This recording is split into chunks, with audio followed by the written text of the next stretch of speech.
নমস্কার বন্ধুরা, আজকে আমি আপনাদের সঙ্গে একটি স্নেক প্লান্ট গাছ শেয়ার করছি। দেখুন, গাছটি প্রচণ্ড ছোট্ট একটা টবে বসানো আছে। গাছটি অত্যন্ত সুন্দর একটি গাছ। বন্ধুরা, স্নেক প্লান্ট গাছ কিন্তু বাড়ির মধ্যে বা ঘরের মধ্যে যারা গাছ রাখতে পছন্দ করেন অবশ্যই স্নেক প্লান্ট রাখুন।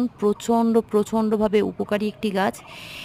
এই গাছ অক্সিজেনের মাত্রা বাড়িয়ে দেবে আপনার ঘরের মধ্যে, বাতাসকে পরিশুদ্ধ করবে। আর এই গাছে জল তেমন বেশি লাগে না, সার তেমন বেশি দিতে হয় না।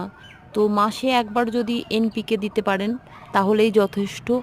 আর ১ সপ্তাহ পরেও যদি আপনি জল দেন তাতেও কোনো প্রবলেম নেই। তো একটা ছোট্ট পটে দেখুন কি সুন্দরভাবে গাছটা হয়ে আছে। কোনো রকম কোনো সমস্যা হয় না এই গাছটার।